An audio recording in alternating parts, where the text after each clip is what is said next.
Hello everybody, welcome to ఇచ్ముకు Telugu channel. మనం ప్రతిరోజు మన ఛానల్ ద్వారా నిఫ్టీ అండ్ బ్యాంక్ నిఫ్టీ చార్ట్ను అనాలిసిస్ చేస్తున్నాం based on option chain data ప్రకారం. అందులో భాగంగా రేపు ఎలా ఉండబోతుందో ఒకసారి అనాలిసిస్ చేద్దాం. ముందుగా నిఫ్టీని ఇంట్రాడే చార్ట్ అనాలిసిస్ చేసినప్పుడు అకార్డింగ్ టు సిపిఆర్ ఇండికేటర్ ప్రకారం నిన్నటి సిపిఆర్తో పోల్చుకున్నప్పుడు ఇన్సైడ్ వాల్యూ సిపిఆర్ అయితే రావడం జరిగింది. సో కాబట్టి మనకు ఇన్సైడ్ వచ్చినప్పుడు బ్రేక్అవుట్ కోసం అయితే చూడాల్సిన అవసరం ఉంటుంది.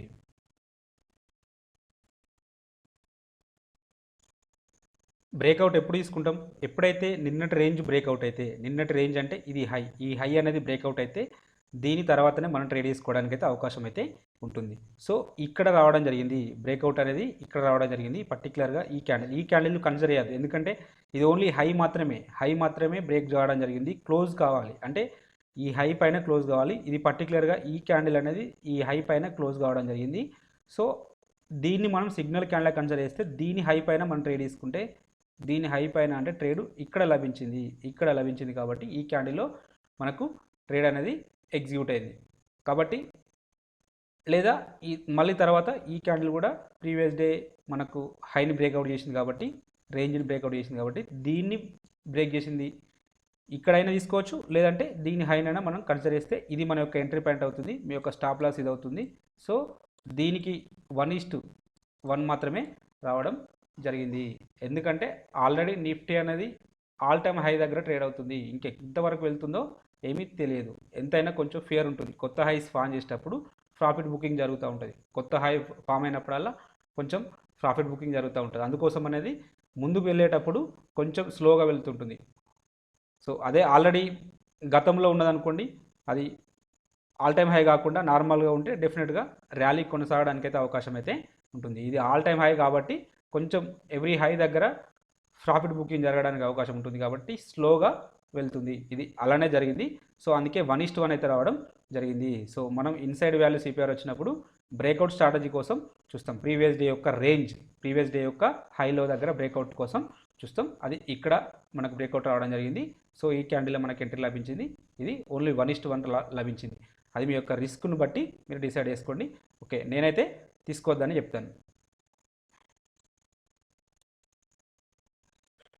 క్యామరిల్లా ఇండికేటర్ని ఒకసారి యూజ్ చేద్దాం. క్యామరిల్లా ఇండికేటర్ యూజ్ చేసినప్పుడు ప్రైస్ అనేది H3 H4 మధ్యలో ఓపెన్ కావడం జరిగింది. H3 H4 మధ్యలో ఓపెన్ అయినప్పుడు మనం 80% కేసులలో H4 బ్రేక్అవుట్ కోసం చూడాలి. ఒక 20% కేసులలో H3 బ్రేక్ డౌన్ అంటే H3 డౌన్ సైడ్లో బ్రేక్అవుట్ కోసం చూస్తాం. సో ఇది H3 సైడు ఫస్ట్ సెకండ్ క్యాండిల్లోనే బ్రేక్అవుట్ రావడం జరిగింది. సో మన వ్యూ ఏమవుతుందంటే, సో దీని లో కింద ట్రేడ్ అవుతే మనం ట్రేడ్ తీసుకోవడానికి అవకాశం అంటూ ఉంటుంది. కానీ అది ఓన్లీ స్కాల్పింగ్ పర్పస్లో మాత్రమే, అంటే స్కాల్పింగ్ మీన్స్ తక్కువ రివార్డ్ కోసం మాత్రమే మనం ట్రేడ్ తీసుకోవాల్సిన అవసరం అయితే ఉంటుంది. ఇక్కడ లక్కీగా ఇక్కడ మనకైతే ఎలాంటి ట్రేడ్ అనేది ఎగ్జిక్యూట్ కాలేదు, ఎందుకంటే ఈ లోను బ్రేక్అవుట్ చేయలేదు కాబట్టి మనం ఇక్కడ ట్రేడ్ తీసుకోము, అంటే డౌన్ సైడ్లో సెల్ సైడ్ ట్రేడ్ తీసుకోము. నెక్స్ట్ మళ్ళీ ఎక్కడ తీసుకోవాల్సి వస్తుంది? H4 బ్రేక్అవుట్ అయితే ట్రేడ్ తీసుకోవాల్సి వస్తుంది. H4 ఎక్కడ బ్రేక్అవుట్ అయింది? H4 అనేది ఈ క్యాండిల్లో బ్రేక్అవుట్ అయింది. దీని హై పైన మనం ట్రేడ్ తీసుకుంటాం. ఒకవేళ దీనికి 5 పాయింట్స్ బఫర్ 738 739. సో కాబట్టి ఇక్కడ మీరు ఎప్పుడు కానీ నిఫ్టీలో 5 పాయింట్స్ బఫర్ ఉంచుకోవాలి. బ్యాంక్ నిఫ్టీలో అయితే మినిమం 15 పాయింట్స్ బఫర్ ఉంచుకుంటే బెస్ట్. సో ఈ సందర్భంలో అయితే మనకైతే ట్రేడ్ ఎగ్జిక్యూట్ కాలేదని చెప్పాలి. ఇన్ కేస్ ఎవరైనా ట్రేడ్ తీసుకుంటే స్టాప్ లాస్ అనేది హిట్ కావడం జరిగింది. ఇది మీ యొక్క స్టాప్ లాస్, మీ యొక్క ఎంట్రీ ఇది అవుతే మీ స్టాప్ లాస్ ఇది. ఓకే, స్టాప్ లాస్ హిట్ అయింది. Okay, no problem. Second time చూడండి, మళ్ళీ ఇదే H4ను రెండోసారి బ్రేక్అవుట్ రావడం జరిగింది. అప్పుడు మీ యొక్క స్టాప్ లాస్ ఇది అవుతుంది. సో ఈ సందర్భంలో మీకు మోర్ దెన్ 1:2 అయితే రావడం జరిగింది. ఇలా అంటే ఇక్కడ మీరు వాస్తవానికి 5 పాయింట్స్ బఫర్ పెట్టుకుంటే ఇక్కడ ట్రేడ్ ఎగ్జిక్యూటివ్ కాదు. నేను బఫర్ పెట్టుకోమని చెప్తుంటాను ఎప్పుడు కానీ. మినిమం 5 పాయింట్స్ అయితే బఫర్ ఉండాలి నిఫ్టీలో. బ్యాంక్ నిఫ్టీలో అయితే 15 పాయింట్స్ ఉండాలి. సో ఈ బఫర్ మనం పెట్టుకున్నప్పుడు ఇక్కడ ట్రేడ్ అనేది ఎగ్జిక్యూటివ్ కాలేదు, ఎందుకంటే ఇక్కడ ఈ ఫాల్స్ బ్రేక్అవుట్ నుంచి మనం రక్షించుకోగలిగినట్టే. ఒకవేళ ఇన్ కేస్ మీరు ఇక్కడ ట్రేడ్ తీసుకున్నా కూడా నో ప్రాబ్లం. ఇక్కడ ఓన్లీ 1% లాసు, ఇక్కడికి వచ్చేసరికి 2% మీకు గెయిన్ రావడం జరిగింది. సో ఒకవేళ ఇక్కడ స్టాప్ లాస్ హిట్ అయినా కూడా మీరు అల్టిమేట్గా 1% ప్రాఫిట్లోనే ఉండడం జరిగింది. సో ఇలా ఈ రెండు ఇండికేటర్స్ మీద ప్రాక్టీస్ చేయండి. ఎనీహౌ బ్యాంక్ నిఫ్టీ యొక్క నిఫ్టీ యొక్క ఆప్షన్ చైన్ డేటాలోకి వెళ్ళిపోదాం.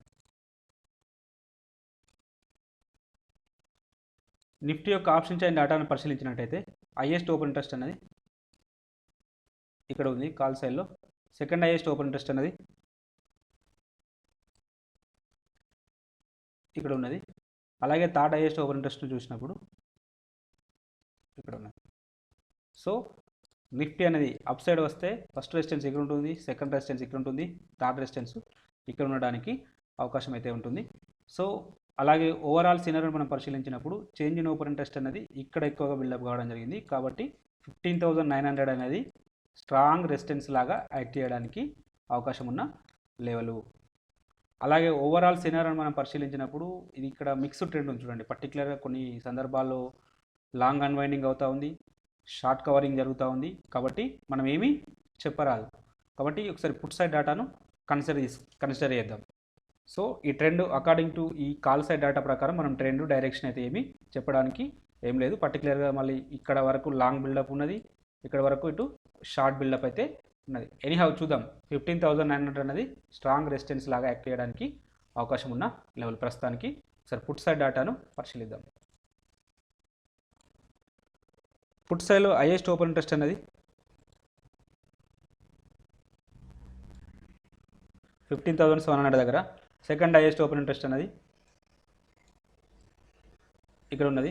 థర్డ్ హైయెస్ట్ ఓపెన్ ఇంట్రెస్ట్ అనేది ఇక్కడ ఉన్నది.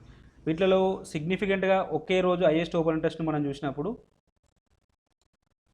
ఇది అంటే 15,700 అనేది స్ట్రాంగ్ సపోర్ట్ లాగా యాక్ట్ చేయడానికి అవకాశం ఉన్న లెవెలు. ఒకవేళ నిఫ్టీ డౌన్ సైడ్ వస్తే ఫస్ట్ సపోర్ట్ ఇక్కడ తీసుకుంటుంది, సెకండ్ సపోర్ట్ ఇక్కడ తీసుకుంటుంది, థర్డ్ సపోర్ట్ ఇక్కడ తీసుకోవడానికి అవకాశం ఉంది. వీటిలలో స్ట్రాంగ్ సపోర్ట్ లాగా యాక్ట్ చేయడానికి అవకాశం ఉన్న లెవెల్ వచ్చేసి 15,700. అలాగే ఓవరాల్ సినారియోని మనం పరిశీలించినప్పుడు చేంజ్ ఇన్ ఓపెన్ ఇంట్రెస్ట్ అనే కాలం ఇంక్రీజ్ అవుతూ ఉంది, ప్రైజెస్ అనేవి డౌన్ఫాల్ వస్తున్నాయి. కాబట్టి షార్ట్ బిల్డప్ జరిగింది. పుట్ సైడ్లో షార్ట్ బిల్డప్ జరిగింది అంటే పాజిటివ్ ఉండడానికి అవకాశం అయితే ఉన్నది.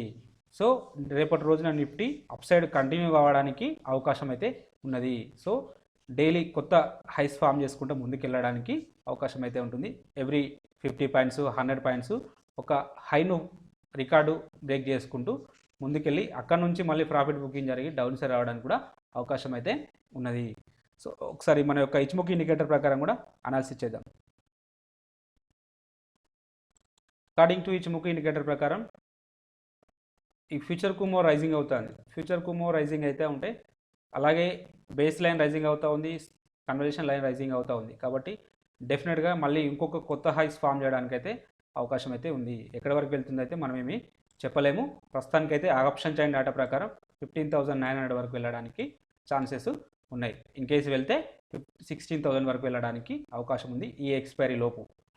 సో అక్కడ నుంచి మళ్ళీ ఎక్కడైనా బౌన్స్ రావడానికి కూడా అవకాశం అయితే ఉన్నది. ఒకవేళ డౌన్ సైడ్ వస్తే ఈ ప్రీవియస్ డే లో అనేది బ్రేక్అవుట్ రావాలి. అంటే ఈ కరెంట్ డే యొక్క లో ఏదైతే ఉందో ఈ లో అనేది బ్రేక్అవుట్ అయితే ఈ 15,500 దగ్గర స్ట్రాంగ్ సపోర్ట్ ఉంటుంది. ఇన్ కేస్ ఇది బ్రేక్అవుట్ అయితే ఫర్దర్గా ఇక్కడ వరకు వస్తుంది. ఇది వచ్చేసి 15,450 దగ్గర స్ట్రాంగ్ సపోర్ట్ ఉండడానికి అవకాశం ఉన్న లెవెలు. ఇది డే క్యాండిల్ యొక్క సినారియో. ప్రస్తుతానికైతే ఇంతకంటే కిందికి వెళ్ళకపోవచ్చు, ఎందుకంటే ఆల్రెడీ చాలా దూరంలో ఉన్నది. కాబట్టి నెక్స్ట్ టైం సపోర్ట్ ఇక్కడ తీసుకోవడానికి అవకాశం అయితే ఉంటుంది. ఒకవేళ డౌన్ సైడ్ వస్తే కన్వర్జేషన్ లైన్ దగ్గర, ఒకవేళ కన్వర్జేషన్ లైన్ కింద క్యాండిల్స్ అనేది ట్రేడ్ అవుతూ ఉంటే బేస్ లైన్ వరకు రావడానికి అయితే అవకాశం అయితే ఉంటుంది. ప్రస్తుతానికైతే పైన ఉన్నాయి కాబట్టి కన్వర్జేషన్ లైన్ వరకు రావడానికి అవకాశం అయితే ఉంటుంది. In case previous day candle యొక్క లో అనేది బ్రేక్అవుట్ అయితేనే అప్పటిదాకా మళ్ళీ అప్ సైడ్ కంటిన్యూ కావడానికే అవకాశం అయితే ఉన్నది. సరే ఎనీహౌ చూద్దాం ఏం జరుగుతుందో. సరే అవర్లీలో కూడా చూద్దాం.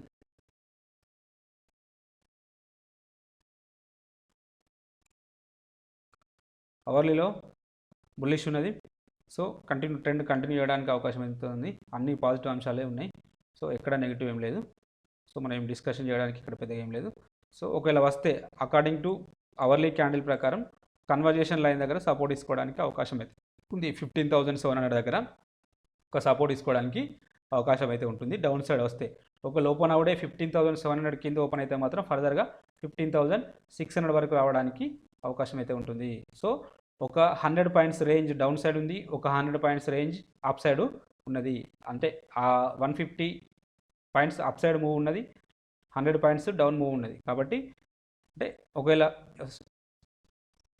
సెల్లింగ్ వచ్చినా కూడా షార్ట్ టర్మ్ సెల్లింగ్ వస్తుంది, మళ్ళీ అప్ సైడ్ వెళ్ళడానికి అయితే అవకాశం అయితే ఉన్నది. ఎనీహౌ చూద్దాం ఏం జరుగుతుందో. బ్యాంక్ నిఫ్టీ యొక్క ఆప్షన్ చైన్ డేటాలోకి వెళ్దాం. బ్యాంక్ నిఫ్టీ చార్ట్ను ఇంట్రాడేలో పర్పస్లో అనాలిసిస్ చేసినప్పుడు ప్రైజెస్ అనేవి with in the CPR open కావడం జరిగింది. With in the CPR open అయినప్పుడు మనం ఎలాంటి ట్రేడు తీసుకోము. అలాగే సిపిఆర్ యొక్క విడ్త్ అనేది కూడా చాలా ఎక్కువగా ఉన్నది. కాబట్టి రేంజ్ బౌండ్లో మూవ్ అవుతుందని చెప్పి మనకు ఆల్రెడీ తెలుస్తుంది. ఆల్రెడీ రేంజ్ బౌండ్లో ఉండడానికి అవకాశం అయితే ఉండే. పర్టికులర్గా మళ్ళీ ప్రైజెస్ అనేవి విత్ ఇన్ ద సిపిఆర్లో ఓపెన్ అయినాయి కాబట్టి డెఫినెట్గా రేంజ్ బౌండ్లోనే మూవ్ కావడం జరిగింది. సో మొత్తం ఎంటైర్ డే మొత్తం సిపిఆర్ లోపలనే ఎక్కువ శాతం సిపిఆర్లోనే ఒక 70-80% టైం అనేది సిపిఆర్ లోపలనే ట్రేడ్ అయింది. కాబట్టి ఇలాంటి సందర్భంలో ఎలాంటి ట్రేడ్ తీసుకోకపోవడమే ఉత్తమం. సైడ్ వేస్ ఉండడానికి అవకాశం అయితే ఉంటుంది. సిపిఆర్ నుంచి బయటకు వస్తేనే ట్రేడ్ తీసుకోవడానికి మనకు అవకాశం లభిస్తుంది. సో మనకు అలాంటి అవకాశం అయితే ఇక్కడ రాలేదు. కాబట్టి అకార్డింగ్ టు సిపిఆర్ ఇండికేటర్ ప్రకారం నో ట్రేడ్. క్యామరీల ఇండికేటర్ ప్రకారం అయితే ప్రైజెస్ అనేవి H3 H4 మధ్యలో ఓపెన్ కావడం జరిగింది. H3 H4 మధ్యలో ఓపెన్ అయినప్పుడు మన వ్యూ అనేది ఎక్కువ శాతం 80% కేసులలో H4 బ్రేక్అవుట్ అయితేనే ట్రేడ్ తీసుకుంటాం. ఈ సందర్భంలో మాత్రమే ట్రేడ్ తీసుకుంటాం, వేరే నిఫ్టీలో కదా మనం ట్రేడ్ తీసుకున్నట్టు. సో ఇది అన్ఫార్చునేట్గా H3 దగ్గరలోనే ట్రేడ్ అయింది. కాబట్టి మనం ఒకవేళ ట్రేడ్ తీసుకోవాల్సి వస్తే స్కాల్పింగ్ పర్పస్లో ట్రేడ్ తీసుకోవాల్సిన అవసరం అయితే ఉంటుంది. స్కాల్పింగ్లో తీసుకున్నప్పుడు మనం H3ని బ్రేక్అవుట్ అయినప్పుడు ఓన్లీ 1:1 ఇంకా అంతకంటే తక్కువ రిస్క్ టు రివార్డ్ తోటి ట్రేడ్ తీసుకోవాల్సిన అవసరం అయితే ఉంటుంది. ఎలాగూ 15 మినిట్స్ వరకు ఎలాంటి ట్రేడ్ తీసుకోము. అప్పటి వరకు ప్రైజెస్ అనేవి ఐదర్ ఇట్ సైడ్ వెళ్ళలేదు, అప్ సైడ్ వెళ్ళలేదు. డౌన్ సైడ్ అయితే బ్రేక్అవుట్ అయితే వచ్చింది, కానీ అది మనకు సిగ్నిఫికెంట్గా ట్రేడ్ తీసుకోవడానికి మనకు అవకాశం అయితే ఏమీ రాలేదు. చూడండి. సో ఒకవేళ మనం ఇక్కడ ట్రేడ్ తీసుకుంటే 15 మినిట్స్ తర్వాత మనం ట్రేడ్ తీసుకుంటే సెల్ సైడ్ ట్రేడ్ తీసుకుంటే మీ యొక్క స్టాప్ లాస్ ఇంత అవుతుంది, మీ యొక్క రివార్డు ఇంత అవుతుంది. రివార్డు ఈ స్టాప్ లాస్కు 1:1 అనుకున్నా కూడా ఇంత మీ యొక్క రివార్డ్ అయితే అవుతుంది. సో ఈ రివార్డుకు అంటే రాలేదు, స్టాప్ లాస్ అయితే హిట్ కావడం జరిగింది. స్టాప్ లాస్ అయితే హిట్ కావడం జరిగింది. మళ్ళీ రెండోసారి ట్రేడ్ తీసుకుంటే రెండోసారి కూడా ఇది మీ యొక్క ఎంట్రీ పాయింట్ అవుతుంది, మీ యొక్క స్టాప్ లాస్ ఇది అవుతుంది. సో మళ్ళీ ఇక్కడ రాలేదు. ఇక మూడోసారి ట్రేడ్ అయితే ఎట్టి పరిస్థితులలో ట్రేడ్ చేయకూడదు. కాబట్టి సో క్యామరీల ఇండికేటర్ ప్రకారం ట్రేడ్ రాలేదు. ఒకవేళ అగ్రెసివ్ ట్రేడర్స్ ఎవరైనా తీసుకుంటే అది 1:1 మాత్రమే. అది కూడా స్టాప్ లాస్ హిట్ అయింది. 1:1 ట్రేడ్ కోసం చూసినప్పటికీ, స్కాల్పింగ్ కోసం ట్రేడ్ తీసుకున్నప్పటికీ అది కూడా స్టాప్ లాస్ హిట్ కావడం జరిగింది. ఒకవేళ సప్లై డిమాండ్ ప్రకారం మనం జోన్స్ డ్రా చేసినప్పుడు 5 మినిట్స్ టైం ఫ్రేమ్లో ఇక్కడ ఒకటి జోన్ అయితే ఉన్నది. ఇది క్వాలిటీ జోన్ అయితే ఏమి కాదు, 3 మనకు బేస్ క్యాండిల్స్ అయితే ఉండడం జరిగింది. With in the draw base ర్యాలీలో 3 బేస్ క్యాండిల్స్ ఉండడం జరిగింది. సో మనం కన్సిడర్ చేయొచ్చు, కానీ మీ యొక్క రిస్క్ ఇంత ఉంటుంది. రిస్క్ అనేది ఇంత ఉన్నది.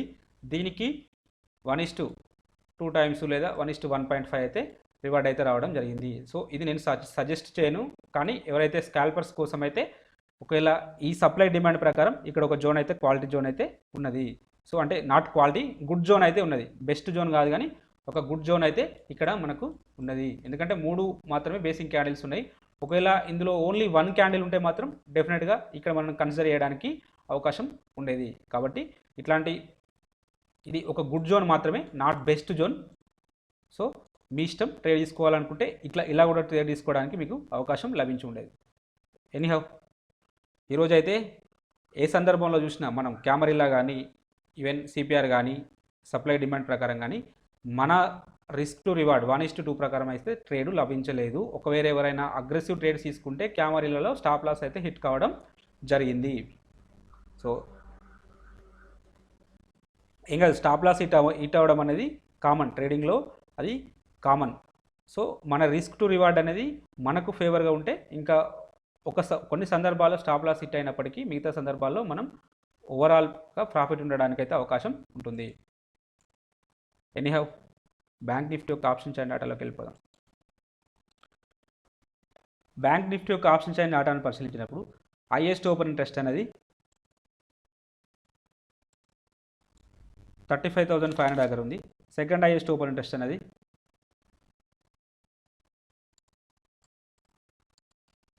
36,000 దగ్గర ఉన్నది. అలాగే థర్డ్ హైయెస్ట్ ఓపెన్ ఇంట్రెస్ట్ అనేది 36,500 దగ్గర ఉంది. బ్యాంక్ నిఫ్టీ అనేది అప్ సైడ్ వస్తే ఫస్ట్ రెసిస్టెన్స్ ఇక్కడ ఉంటుంది, సెకండ్ రెసిస్టెన్స్ ఇక్కడ ఉంటుంది, థర్డ్ రెసిస్టెన్స్ ఇక్కడ ఉండడానికి అవకాశం అయితే ఉంటుంది. వీటిలో సిగ్నిఫికెంట్గా ఒకే రోజు హైయెస్ట్ ఓపెన్ ఇంట్రెస్ట్ అనేది ఇక్కడ ఉన్నది కాబట్టి 35,500 అనేది స్ట్రాంగ్ రెసిస్టెన్స్ లాగా యాక్ట్ చేయడానికి అవకాశం అయితే ఉన్నది. అలాగే ఓవరాల్ సినారియోని మనం పరిశీలించినప్పుడు చేంజ్ ఇన్ ఓపెన్ ఇంట్రెస్ట్ అనే కాలం ఇంక్రీజ్ అవుతూ ఉంది, ప్రైజెస్ అనేవి డౌన్ ఫాల్ వస్తూ ఉన్నాయి కాబట్టి షార్ట్ బిల్డప్ జరుగుతుంది. షార్ట్ బిల్డప్ జరిగింది అంటే రేపటి రోజున నెగిటివ్ ఉండడానికి అవకాశం అయితే ఉంది అకార్డింగ్ టు కాల్ డేటా ప్రకారం. ఒకసారి పుట్ సైడ్ డేటాను కూడా పరిశీలిద్దాం, మనకి ఇంకా క్లారిటీ రావడం జరుగుతుంది. పుట్ సైడ్ డేటాను పరిశీలించినప్పుడు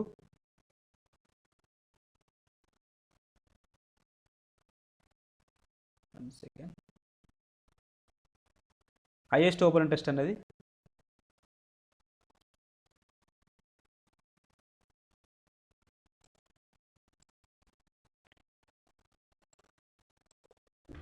ఇక్కడ ఉంది 34,500. సెకండ్ హైయెస్ట్ ఓపెన్ ఇంట్రెస్ట్ అనేది ఇక్కడ ఉంది 35,000 దగ్గర ఉంది. థర్డ్ హైయెస్ట్ ఓపెన్ ఇంట్రెస్ట్ అనేది ఇక్కడ ఉంది 33,500 దగ్గర ఉంది. బ్యాంక్ నిఫ్టీ అనేది డౌన్ సైడ్ వస్తే ఫస్ట్ సపోర్ట్ ఇక్కడ తీసుకుంటుంది, సెకండ్ సపోర్ట్ ఇక్కడ తీసుకుంటుంది, థర్డ్ సపోర్ట్ ఇక్కడ తీసుకోవడానికి అవకాశం అయితే ఉంది. వీటిలో సిగ్నిఫికెంట్గా హైయెస్ట్ ఓపెన్ ఇంట్రెస్ట్ అనేది ఇక్కడ బిల్డప్ అవ్వడం జరిగింది కాబట్టి ఇది 34,500 అనేది స్ట్రాంగ్ సపోర్ట్ లాగా యాక్ట్ చేయడానికి అవకాశం ఉన్న లెవెలు. సో అలాగే ఓవరాల్ సినారియోని మనం పరిశీలించినప్పుడు change in open interest column increase అవుతూ ఉంది, ప్రైజెస్ అనేవి డౌన్ ఫాల్ వస్తూ ఉన్నాయి. సో పుట్ సైడ్లో కూడా షార్ట్ బిల్డప్ జరిగింది. పుట్ సైడ్లో కూడా షార్ట్ బిల్డప్ జరిగింది అంటే పాజిటివ్ ఉంటుంది, అంటే వీళ్ళేమో నెగిటివ్ ఉంటుంది అంటున్నారు, వీళ్ళేమో పాజిటివ్ ఉంటుంది అంటున్నారు కాబట్టి సైడ్ వేస్లో ఉండడానికి అయితే అవకాశం అయితే ఉంటుంది. చూద్దాం. ఆల్రెడీ నిఫ్టీ అనేది ఆల్రెడీ లైఫ్ టైం హై దగ్గర కొనసాగుతుంది కాబట్టి కొంచెం సైడ్ వేస్ ఉండడానికి కూడా అవకాశం అయితే ఉంటుంది. చూద్దాం ఏం జరుగుతుందో. అలాగే ఒకసారి ఇచ్ముఖి ఇండికేటర్ ప్రకారం కూడా అనాలిసిస్ చేద్దాం. బ్యాంక్ నిఫ్టీ చార్ట్ను పరిశీలించినప్పుడు ప్రస్తుతానికి క్లౌడ్ పైన ట్రేడ్ అవుతున్నప్పటికీ క్యాండిల్స్ అనేవి కొంచెం బేరిష్ క్యాండిల్స్ ట్రేడ్ అవుతున్నాయి. ట్రేడ్ అవుతున్నాయి. పర్టికులర్గా ఇన్సైడ్ హెరామిక్ క్యాండిల్ అయితే రావడం జరిగింది. సో కాబట్టి ఈ హైలో అనేది ఇంపార్టెంట్, అంటే ఈ మదర్ క్యాండిల్ యొక్క హైలో అనేది ఇంపార్టెంట్. ఇది ఎట్ సైడ్ బ్రేక్ అయితే అటు సైడ్ వెళ్ళడానికి అవకాశం అయితే ఉంటుంది. ఒకవేళ డౌన్ సైడ్ బ్రేక్అవుట్ అయితే ఫర్దర్గా ఇక్కడ వరకు రావడానికి అయితే అవకాశం అయితే ఉంటుంది, 34,000 వరకు, లేదంటే ఈ 34,500 వరకు రావడానికి అవకాశం అయితే ఉంటుంది. సో మనకు పుట్ సైడ్ల డాటా కూడా అదే రిఫ్లెక్ట్ చేస్తుంది కాబట్టి ఒకవేళ ఈ కన్వర్జేషన్ లైన్ అనేది బ్రేక్అవుట్ అయితే, ఈ కన్వర్జేషన్ లైన్ అని కానీ ఈ ప్రీవియస్ డే లో కానీ, అంటే ఈ మదర్ క్యాండిల్ యొక్క లో కానీ బ్రేక్అవుట్ అయితే ఫర్దర్గా ఈ 34,500 వరకు రావడానికి అవకాశం అయితే ఉంటుంది. ఒకవేళ అప్ సైడ్ వెళ్ళాలంటే ఇక్కడ ఒక రెసిస్టెన్స్ ఉంటుంది ప్రస్తుతానికి, ఇది ఈ 35,800 దగ్గర ఒక రెసిస్టెన్స్ అయితే ఉంటుంది. వన్స్ ఈ రెసిస్టెన్స్ బ్రేక్అవుట్ అయితే ఫర్దర్గా మళ్ళీ ఈ 36,000 వరకు వెళ్ళడానికి అవకాశం అయితే ఉంటుంది, 36,500 వరకు వెళ్ళడానికి అవకాశం ఉంటుంది. ఇది బ్యాంక్ నిఫ్టీ యొక్క డే క్యాండిల్ యొక్క సినారియో. సరే, అవర్లీలో కూడా చూద్దాం. అవర్లీలో చూసినప్పుడు ఇక్కడ కూడా ఫ్యూచర్ మూవ్ బులిష్లో ఉంది, కానీ కొంచెం ప్రైజెస్ అనేవి కన్సాలిడేషన్ అవుతున్నాయి, సైడ్ వేస్లో మూవ్ అవుతున్నాయి. సో రేంజ్ బౌండ్లో మూవ్ అవుతున్నాయి కాబట్టి వన్స్ ఈ రేంజ్ అనేది బ్రేక్అవుట్ అయితేనే ఫర్దర్గా మనకు లేదా అప్ కానీ డౌన్ సైడ్ కానీ వెళ్ళడానికి అవకాశం అయితే ఉంటుంది. ఒకవేళ అప్ సైడ్ వెళ్తే ఇక్కడ వరకు వెళ్ళడానికి అవకాశం అయితే ఉంటుంది, 35,800 వరకు వెళ్ళడానికి అవకాశం అయితే ఉంటుంది. డౌన్ సైడ్ వస్తే ఇక్కడ ఈ సపోర్ట్ తీసుకోవాలి, ఈ సపోర్ట్ తీసుకోలేదనుకో ఇక్కడ వరకు వస్తుంది. సో 35,100 వరకు రావడానికి అవకాశం అయితే ఉన్నది, ఇక్కడ సపోర్ట్ ఉంటుంది. లేదు అంటే ఇక్కడ వరకు వెళ్ళడానికి అవకాశం అయితే ఉంటుంది. గ్యాప్ అప్ ఓపెన్ అయితే ఫర్దర్గా ముందుకు వెళ్ళడానికి అయితే అవకాశం అయితే ఉంటుంది. ఇది బ్యాంక్ నిఫ్టీ యొక్క సినారియో. అలాగే ఇంట్రాడే స్టాక్స్ ఒకసారి పరిశీలిద్దాం. ఇంట్రాడే పర్పస్లో వీటిని వాచ్ లిస్ట్లో పెట్టుకొని ఒకసారి అబ్జర్వేషన్ చేయండి. మీకు ఈ కంటెంట్ నచ్చినట్టయితే తప్పక లైక్ చేస్తూ షేర్ చేయగలరు, అలాగే సబ్స్క్రైబ్ చేసుకోగలరు. Thank you everybody.